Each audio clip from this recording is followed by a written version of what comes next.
The woods are lovely, dark and deep, but I have promises to keep, and miles to go before I sleep, and miles to go before I see. Robert Frost. इस नदी की धारा से ठंडी हवा आती तो है, नाव जर्जर ही सही लहरों से टकराती तो है। एक चिंगारी कहीं से ढूंढ लाओ ए दोस्त, इस दिए में तेल से भीगी हुई बाती तो है। समातियाँ। वर्ष 2016 में मुझे मोटिवेशनल टॉक के लिए IAS अधिकारियों के प्रशिक्षण केंद्र लाल बहादुर शास्त्री राष्ट्रीय प्रशासन अकादमी मसूरी जाने का अवसर मिला। वहीं इस पुस्तक के लेखक निशांत जी से मेरी मुलाकात हुई।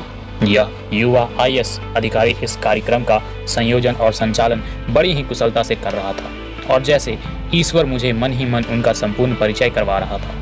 मुझे यह जानकर और भी खुशी हुई कि निशांत जी ने UPSC की वर्ष 2014 में की परीक्षा में 13वीं रैंक और हिंदी माध्यम से सर्वोच्च स्थान प्राप्त किया था।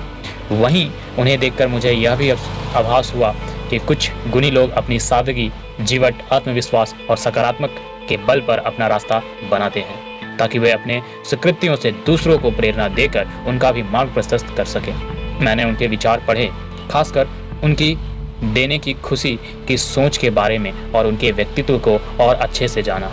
मेरा मानना है कि जो लोग अच्छाइयों के लिए बने हैं उनको बहुत ही जिम्मेदारियों से जीना होता है। यही वजह है कि IAS परीक्षा में खुद उच्च स्थान पाने के बाद भी उन्होंने दायित्व बोध को समझा और अपने सारे ज्ञान, समझ एवं अनुभव को निचोड़ इस पुस्तक प्रस्तुत कर UPSC अभ्यर्थियों, विशेषकर हिंदी पाठी के विद्यार्थियों के लिए उनकी अपनी भाषा में यह पुस्तक लिखी।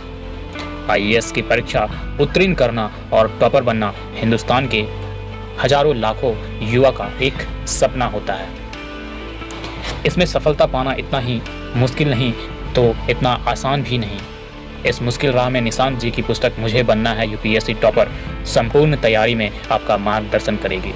इस श्रेष्ठ और संवेदनशील कार्य के लिए उन्हें मेरी ओर से बहुत बहुत बधाइयाँ और भविष्य में और उन्नति एवं प्रगति की शुभकामनाएं। कैलाश खेर, पद्मश्री से सम्मानित लोकप्रिय सूफी गायक और गीतकार। भारतीय लोकतंत्र में व्यवस्था को सुचारू रूप से चलाए रखने के लिए भारतीय सिविल सेवा का गठन किया गया था, जिसमें चयन के लिए अखिल भारतीय प्रतियोगिता परीक्षा प्रणाली का निर्माण किया गया। स्वतंत्रता मिलने के बाद ICS सेवा को IAS अर्थात भारतीय प्रशासनिक सेवा कहा जाने लगा। भारत का संविधान भारत के हर युवा युवती को अवसर देता है कि वह अपनी मेधा और लगन के बल पर देश की इस प्रतिष्ठित सेवा में शामिल होकर देश की सेवा करे। किसी जमाने में आत्मत्यज्य वर्ग की बहुसंख्या वाली इस सेवा में आज भारत की किसान का बेटा भी गर्व से उत्तीर्ण होकर अपने देश व समाज की सेवा करने का इरादा रखता है, चाहे वह देश के किसी भी अंचल, ग्राम या कस्बे से हो। हम सब जानते हैं कि इस कठिन परीक्षा में बैठने वाले प्रतियोगी का बड़ा वर्ग हिंदी भाषा में ही बोलता है, लिखता एवं सोचता है। कितने ही छात्र ऐसे हैं जो हिंदी माध्यम को कमजोर विकल्प मानकर स्वतः मानसिक परिचय स्वीकार कर लेते हैं, जबकि भारतीय प्रशासनिक सेवा की प्रतियोगी परीक्षा का आधार सिर्फ मेधा और योग्यता है, और योग्यता सभी में वास करती है। मुझे निशांत पर गर्व होता है कि उन्होंने भारतीय प्रशासनिक सेवा एवं उत्कृष्ट स्थान पाकर यह भ्रम काफ़ी हद तक तोड़ा है कि हिंदी माध्यम से प्रशासनिक सेवा में अपना स्थान नहीं बना सकते। निशांत की प्रशंसा इसलिए भी की जानी चाहिए कि उन्होंने हिंदी माध्यम के परीक्षार्थियों के सामने न सिर्फ एक आदर्श पुस्तक प्रस्तुत किया, अपितु एक पुस्तक के रूप में उनका मार्गदर्शन करने का उत्तम निर्णय लिया। यह सिर्फ एक पुस्तक ही नहीं बल्कि एक प्रेरणादायक उपहार है। निशांत की ओर से यह पुस्तक उन सभी युवाओं को समर्पित है जिन्हें अभिमान है कि वे अपनी मातृभाषा, राजभाषा और राष्ट्रभाषा हिंदी में बोलते एवं लिखते हैं। बधाई एवं शुभकामनाएं। मालिनी अवस्थी, पद्मश्री से सम्मानित जानी मानी लोक गायिका। यूपी, बिहार समेत समूची हिंदी पट्टी के राज्य के लाखों युवा अभ्यर्थी हर साल IAS और IPS बनने का सपना देखते हैं। इसके लिए वे जुनून के साथ जमकर तैयारी और भरसक प्रयास करते हैं, पर कभी कभी सटीक और प्रासंगिक मार्गदर्शन के अभाव या आत्मविश्वास की कमी के चलते अपेक्षित नतीजा नहीं मिल पाते। इस पुस्तक के लेखक निशांत जैन ने अपनी पूरी पढ़ाई हिंदी माध्यम में की और आईएएस की परीक्षा में हिंदी को ही अपना माध्यम चुनकर सर्वश्रेष्ठ रैंक हासिल कर कीर्तिमान बनाया। इस तरह की उपलब्धियों से निश्चित रूप से हिंदी और भारतीय भाषा के अभ्यर्थियों को मनोबल बढ़ता है। निशांत की अदम्य जिजीविषा और अपनी लकीर बड़ी करने की ललक का असर उनकी पुस्तक पर भी स्पष्ट दिखता है। मुझे विश्वास है कि उनकी यह पुस्तक सिविल सेवा परीक्षा के अभ्यर्थियों के लिए उलझनों को सुलझाने में काफ़ी मददगार साबित होगी। शुभकामनाएं। आनंद कुमार, जाने माने शिक्षाविद और सुपर 30 के संस्थापक। अपनी बात। प्रिय दोस्तों, वर्ष 2014 की यूपीएससी की सिविल सेवा परीक्षा में एथिक्स के पेपर में एक सवाल आया, आपके लिए सुख की परिभाषा क्या है? मैंने लिखा, जॉय ऑफ गिविंग, या देने का सुख, मदद करने का सुख। हम पूरी जिंदगी किसी न किसी रूप में किसी न किसी की निस्वार्थ भाव से मदद करते हैं। आपने भी किया होगा। आपने महसूस किया होगा कि उस सुख से मिलने वाला आनंद कितना असीम और अनूठा होता है।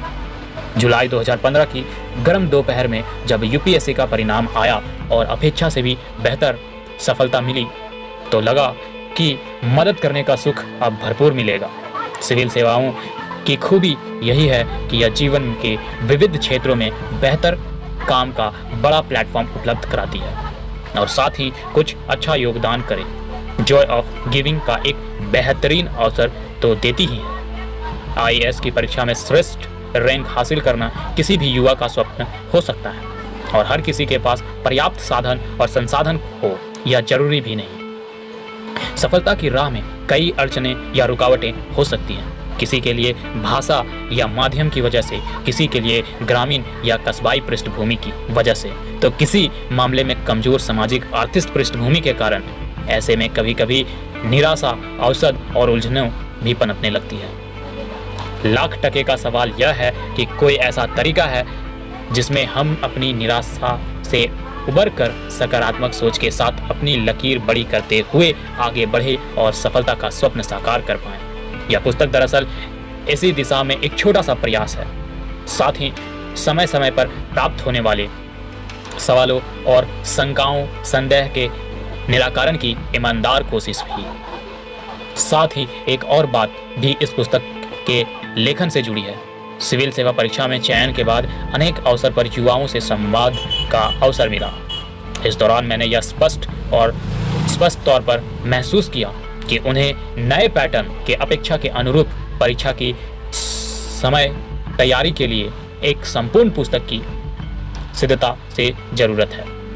इस परीक्षा में उत्कृष्ट प्रदर्शन के लिए ऐसी कई अनिवार्य पहलू हैं जिनके प्रति हम जागरूक नहीं। साथ ही आने जाने में हम बहुत सी ऐसी गलतियां कर बैठते हैं जिन्हें सही मार्गदर्शन से सुधारा जा सकता था। साथ ही मैंने यह भी महसूस किया कि ऐसे तमाम युवा अभ्यर्थी हैं जो बाहर जाकर तैयारी नहीं कर सकते।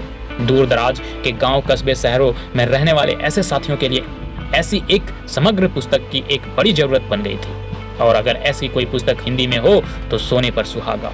हिंदी में इस तरह की पुस्तक का जबरदस्त अकाल सा है। मुझे यह कहने में कोई संकोच नहीं है कि मेरे लिए यह पुस्तक एक दायित्व बोध है और कमिटमेंट की तरह है।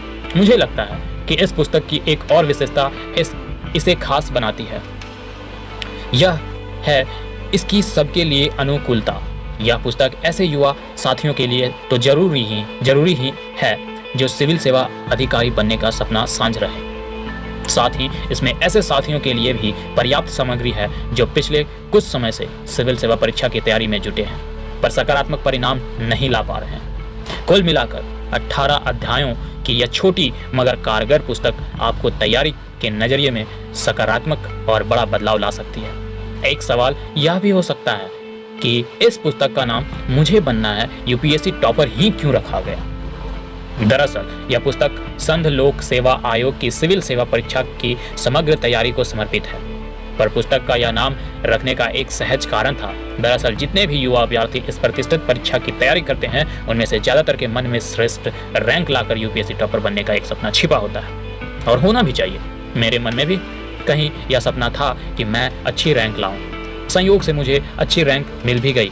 हमें यह कौतूहल भी स्वाभाविक है कि टॉपर्स में ऐसा क्या होता है जो उन्हें टॉपर बनाता है। मैं ऐसे ही कुछ बेहद महत्वपूर्ण पहलुओं पर ध्यान देते हुए संपूर्ण तैयारी का तरीका साझा करना चाहता था। हालांकि यह भी ध्यान रखिए कि टॉपर बनना या रैंक लाना या सिविल सेवा बनना ही सब कुछ नहीं है। तनाव मुक्त और प्रसन्नचित्त रहते हुए एक सार्थक क्वालिटी लाइफ बिताना जीवन में हमेशा ज़्यादा महत्वपूर्ण है और होना भी चाहिए। यूपीएससी और राज्य के लोक सेवा आयोग की सिविल सेवा परीक्षाएं की प्रकृति कुछ ऐसी ही है।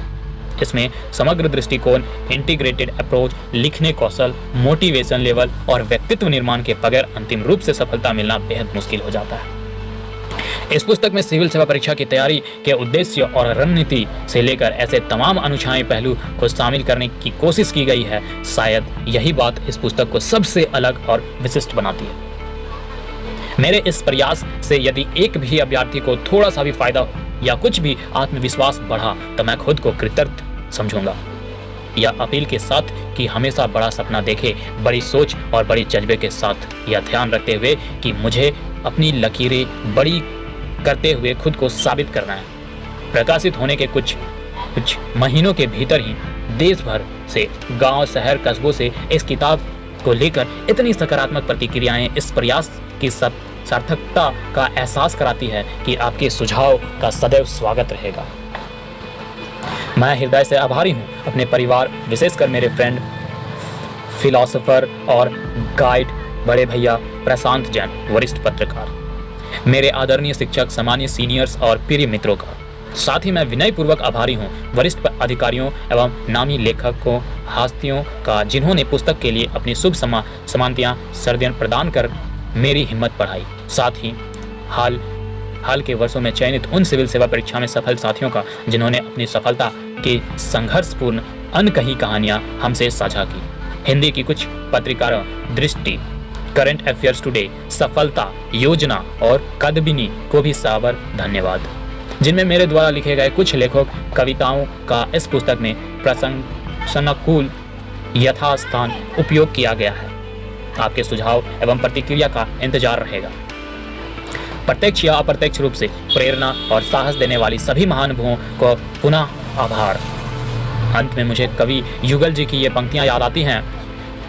जीवन की काली रातें हो, आशा सरिता सुख चली हो, सरस सरोवर मानस का, जब मृग तृष्णा की मरुस्थली हो, अंतिम श्वास लेती हो जब यह मेरी मिट्टी की काया। पर क्या मेरे ज्ञान दीप को कोई कभी बुझाने पाया? जग के प्रलय तिमिर में मेरे अंतर दीप जला करते हैं, अभिश्वापों में वरदानों के सर्वनिर्म फूल खिला करते हैं। आपका